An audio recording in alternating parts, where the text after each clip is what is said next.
Motor വാഹന നിയമം മറികടന്ന് സ്വകാര്യ വാഹനത്തിൽ സ്ഥാപിച്ച കേരള സ്റ്റേറ്റ് യൂണിറ്റ് അംബാസഡർ സൂചനാ ബോർഡ് കൊടുവള്ളി ജോയിന്റ് RTO ഊരി മാറ്റിവച്ചിരിക്കുകയാണ്. കൃത്യമായ ഒരു നിയമലംഘനം തന്നെയാണ് നടന്നിരിക്കുന്നത്. Human rights and social justice mission ambassador എന്ന പേരിൽ മലയോര മേഖലയിലാണ് ഈ വാഹനം അങ്ങോട്ടും ഇങ്ങോട്ടും ഓടിച്ചത്.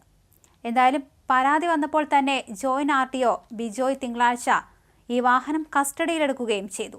വാഹനത്തിന്റെ ഉടമയായി ഹാജരായ ഫാദർ പോൾ മരിയ പീറ്റർ താൻ മുംബൈ ആസ്ഥാനമായ മനുഷ്യാവകാശ പ്രസ്ഥാനത്തിന്റെ ഔദ്യോഗിക വക്താവാണെന്ന് പറഞ്ഞു. അതേസമയം ഇതൊന്നും വകവയ്ക്കാതെ തന്നെ നിയമലംഘനം ഉടനടി നീക്കം ചെയ്യിച്ചാണ് വാഹനം വിട്ടുകൊടുത്തത്. സ്വകാര്യ വാഹനങ്ങളിൽ യാതൊരുവിധ ബോർഡും വയ്ക്കാൻ നിയമം അനുവദിക്കുന്നതല്ല. എന്നിട്ടാണ് ഈ രീതിയിൽ ഒരു ബോർഡ് വെച്ച് വാഹനം അങ്ങോട്ടും ഇങ്ങോട്ടും പാഞ്ഞത്. സൂചനാ ബോർഡിൽ അംബാസഡർ കേരള സ്റ്റേറ്റ് യൂണിറ്റ് തുടങ്ങിയ വാചക കസർത്ത് കണ്ട് വാഹനം സംസ്ഥാന മനുഷ്യാവകാശ കമ്മീഷന്റേതാണെന്ന് പലരും തെറ്റിദ്ധരിച്ചു. എന്തായാലും വാഹനത്തിന്റെ മുൻപിലും പിൻപിലും ഇങ്ങനെ ബോർഡ് സ്ഥാപിച്ച ജനങ്ങളെ തെറ്റിദ്ധരിപ്പിക്കുകയായിരുന്നു. കഴിഞ്ഞ ശനിയാഴ്ച ഈ വാഹനം ബസ് സ്റ്റാൻഡിൽ മണിക്കൂറുകളോളം നിർത്തിയിട്ടിരുന്നു.